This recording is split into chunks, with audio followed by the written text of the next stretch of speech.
Good morning, viewers. Welcome back to the channel. I am Birdman Johnson, and we are continuing Spooky Season 2024 with another trip down Dead End Road, which, given all the road work in my area, is pretty much impossible to avoid. So I really feel this. Once again, I'm going to have the game running in the background. I'm going to tell you all a little story while we drive. I do not yet know what that story is going to be, so that will be as much of a surprise for me as it is for you. Let's do this thing, shall we?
Right.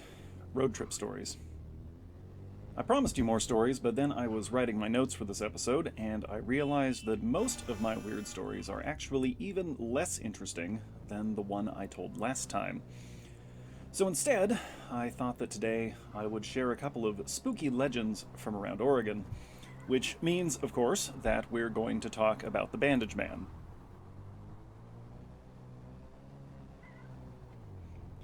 The Bandage Man of Highway 101. My fellow Oregonians are already rolling their eyes and hovering over a link to some other video, but the rest of you can just bear with me for a few minutes.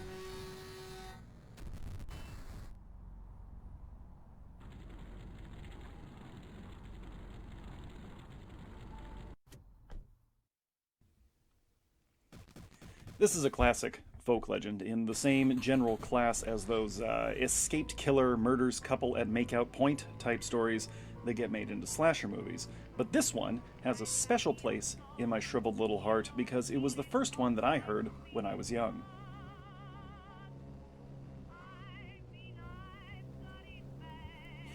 Now you see, Oregon is a timber state.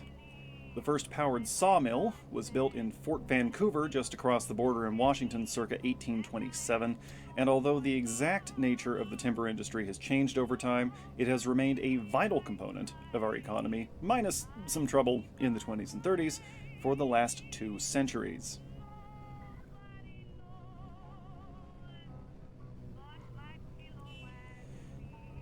The Oregon Coast Highway, number 9, also called US Route 101, is the main coastal road in the state of Oregon.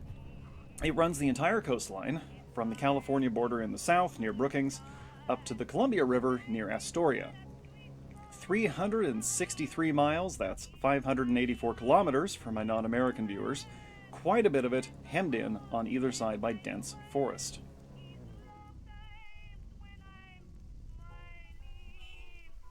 Now, by the 1950s, the timber industry was exploding again in Oregon, and there were a lot of logging operations and sawmills opening up all over the state. One of those mills, probably owned by the Georgia Pacific Corporation, don't sue me, happens to be located just off Highway 101.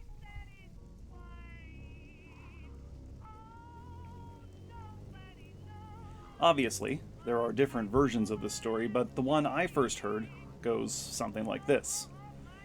Near Cannon Beach, there lived a man, name unknown, who worked at the sawmill off the highway. He was an unremarkable man, a hard worker, generally friendly with everyone, just trying to earn a living, as we all do.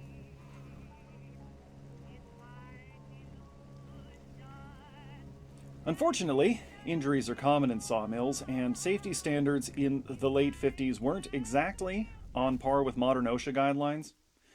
Accounts vary, but it seems that our lumberman took a spill onto the line, and before anyone could yank him off or shut down the machinery, he'd been cut to bloody ribbons by an industrial-strength saw blade.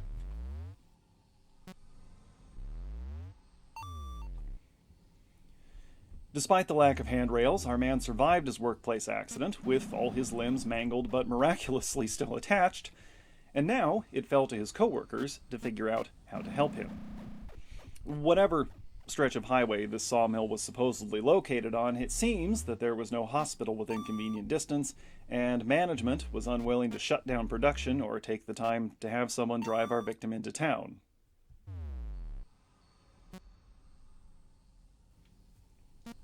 So a company medic cleans the, frankly, catastrophic wounds as best he can, wraps our man head to toe in bandages, like a mummy if you will, and sticks him off in a corner to either make an unlikely recovery or die quietly without disrupting the workflow.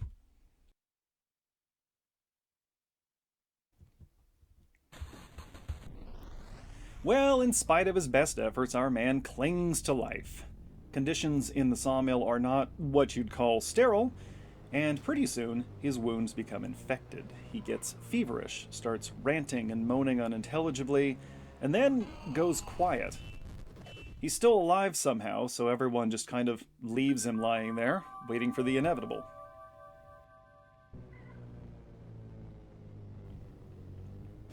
But then, there came a moment when no one was keeping an eye on our man, and it seems he found the wherewithal to slip out unnoticed into the forest.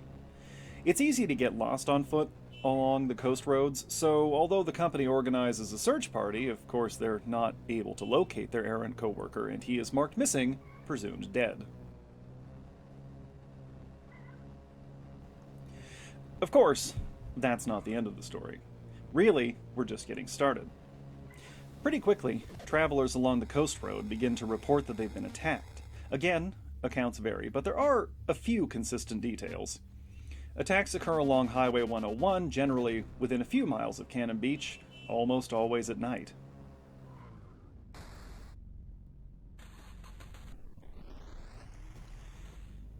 Travelers report a humanoid figure, bound up in festering bandages, lunging from the tree line as they drive past. The mysterious assailant sometimes attacks parked cars next to the road, maybe stopping to change a tire, but shows a strange preference for vehicles in motion.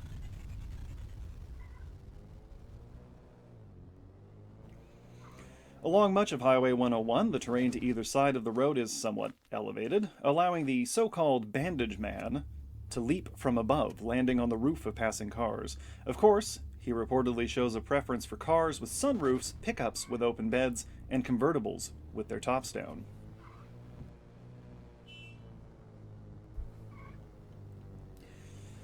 The attacks never last long, and the Bandage Man rarely claims a victim. Probably he is responsible for some small number of the abandoned vehicles often found beside the coast road, but typically encounters are very brief, with the Bandage Man quickly withdrawing or falling from the roof of the car, leaving behind only bloody smears and the occasional ragged scrap of pus-ridden linen.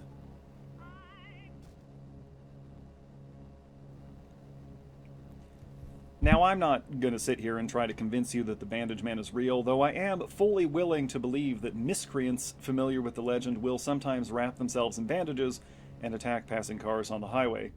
People are crazy, people are stupid, and if I lacked any semblance of self-control, I might myself be tempted to play slasher in the woods.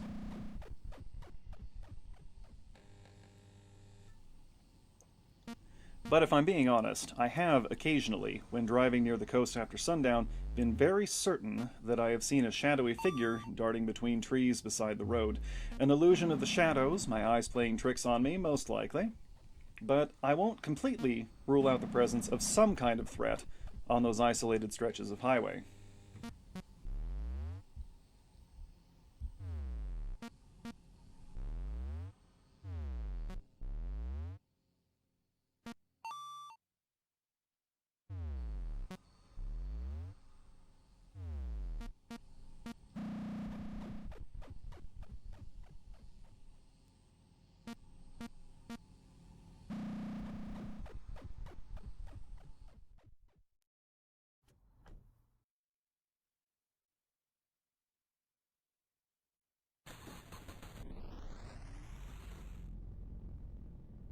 Alright, we've got time for another one. Let's talk about Devil's Lake.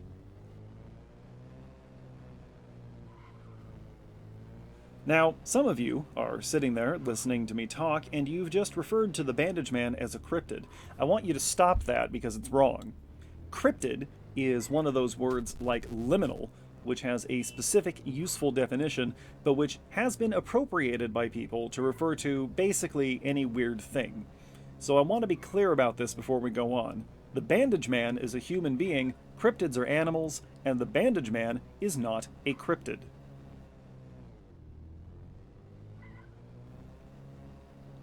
But while we're on the subject, let's talk about cryptids. Devil's Lake, Lincoln County, Oregon. Not to be confused with Devil's Lake in Michigan, Minnesota, North Dakota, Wisconsin, Berlin, Yamalo, Nanetz, or the other Devil's Lake in Deschutes County, Oregon.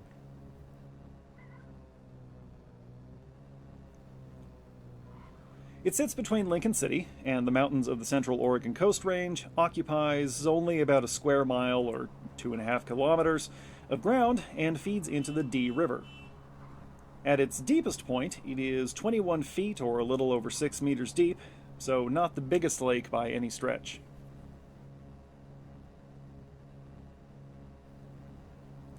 Side note, the Dee River is the shortest river in the world, and I don't care what the Guinness people have to say about it. Get wrecked, Roe River, Montana.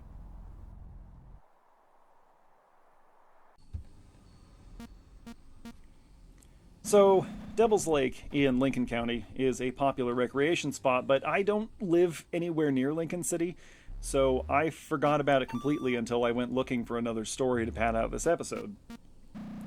A few years ago, a sea lion turned up in the lake, which is unusual, because Devil's Lake is a little far inland for sea lions, but it does happen.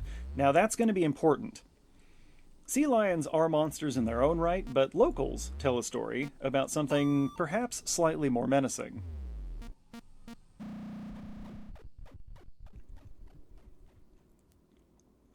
Obviously, the name Devil's Lake, without an apostrophe per American place name guidelines, had to come from somewhere, and in this case it's named for a creature that supposedly lurks in its relatively shallow depths. I mentioned a moment ago that sea lions occasionally, rarely, wander inland from the coast, but they are far from the only sea life capable of awkwardly migrating where they don't belong.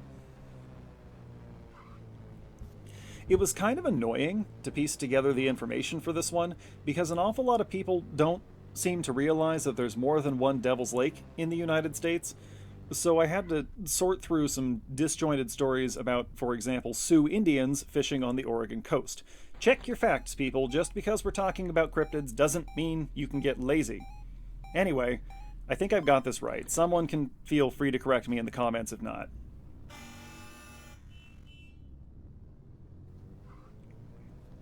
So it seems that a long time ago, Christian missionaries arrived in the area we now call Lincoln County and made contact with the local Silettes. The timeline's not real clear on this, of course, but the first missionaries arrived in Oregon around 1819, so we're probably looking at sometime around when that first powered sawmill was built in Fort Vancouver. Anyway, local contacts warned the missionaries about a predatory monster that lived in the lake.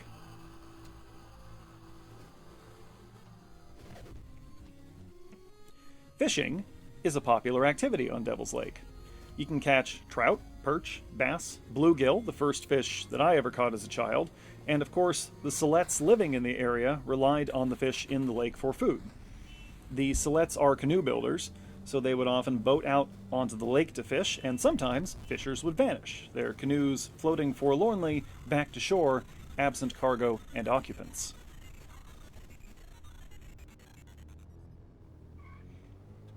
Some versions of this story suggest that the Devil's Lake monster is a giant fish, probably a monster bass, who swallows its prey whole, but most who claim to have seen the beast in action describe tentacles like a giant octopus, or I guess a kraken, reaching up from the water to wrap around victims and drag them in.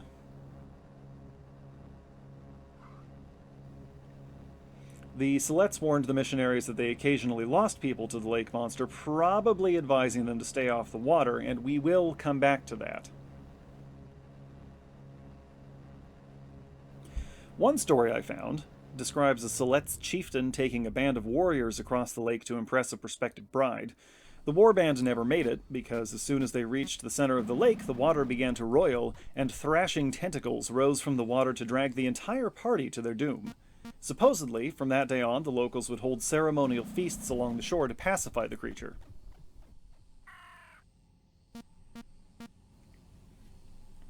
Now, I'm not so sure about that story. The lake's not all that big, and I doubt it was much bigger 200 years ago, so I figure our chieftain might have just walked his boys around the lake to get where he was going, but the existence of the story raises an interesting point.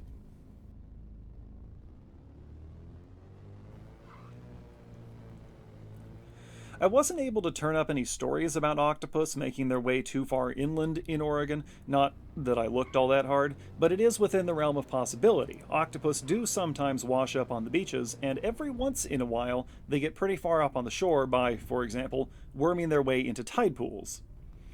It's definitely possible that an octopus who was committed enough to finding new hunting grounds could make its way to an inland lake.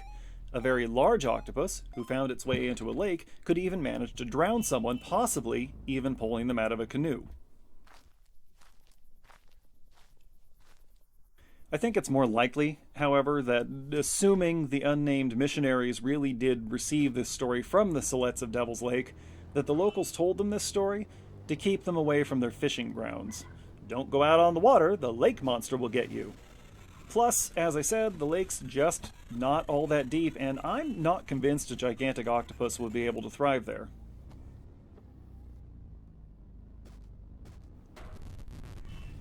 I guess the point of telling you this story is just to reinforce that although we love ourselves some spookery here on the channel, the truth of most things is tragically mundane. Like humans have always done, we spend our time trying to ferret out some kind of magic from the world, and a monster octopus is just believable enough to let us retain our sense of wonder without going too far off the rails.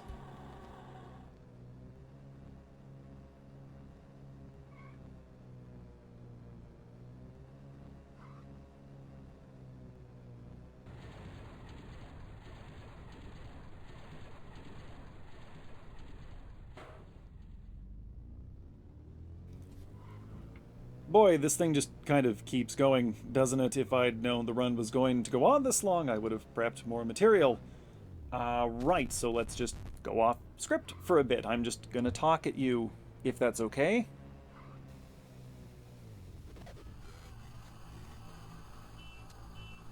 That second story was kind of a downer, I guess. I'm not over here trying to demystify the world or anything. I believe in monsters to a certain extent. I think it's important to believe in monsters to a certain extent. Not the supernatural exactly, because there's really no such thing if you think about it. Supernatural implies something that shouldn't exist but does, and I mean, if you encounter something, a ghost for example, that thing has to exist within the boundary conditions of the universe, so it's, natural.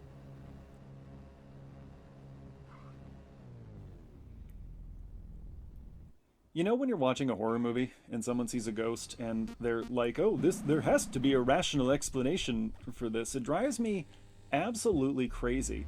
Because if it's possible for ghosts to exist and you're seeing a ghost right now in front of you, then ghosts are a rational explanation for what is happening to you right now.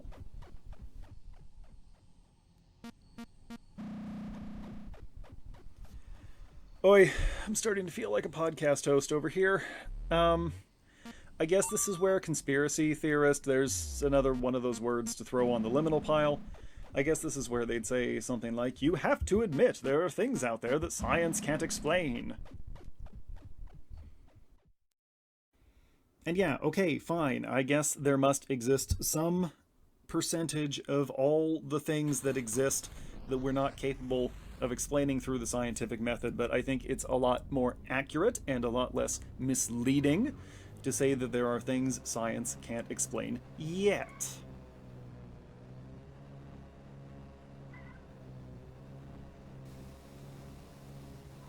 I'm no scientician.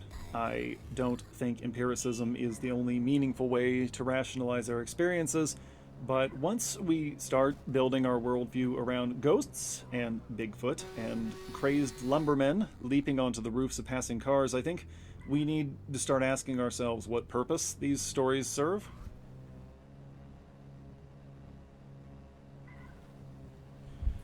I'm going to slip into anthropologist mode here for a moment. I talked about it a little bit in the Devil's Lake thing just a minute ago. But I guess the purpose of these stories really is to help us sort of remystify part of our experience. In the distant past, rationalizing our experience is an ongoing process. We didn't yet have the tools and the methods to fully rationalize everything that was happening to us. We still don't. We never will. There is always going to be some element that eludes us, no matter how many lasers we point at it and how many grant applications we file. There's always going to be something that just escapes our comprehension. I'm getting a little too philosophical here, but we're just going to keep going. We're already here. Let's just see it through. I think it's important that we scare ourselves. It's important that we take long road trips in the middle of the night. It's important that we talk about lake monsters that drown fishermen.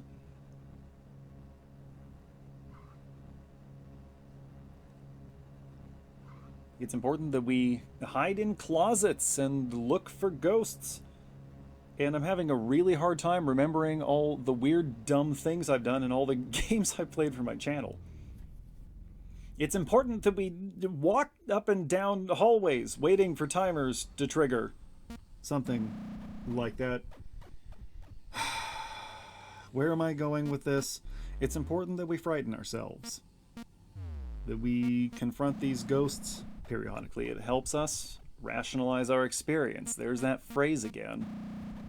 It helps us understand what's happening to us. It helps us recognize the things that we don't understand yet. And maybe to a certain extent, it drives us to try to understand them.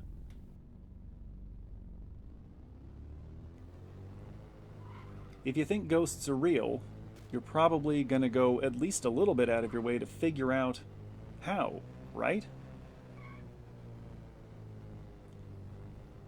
I don't know. I'm getting pretty deep in the weeds here. Enjoy the rest of the video, folks. I'm here all week.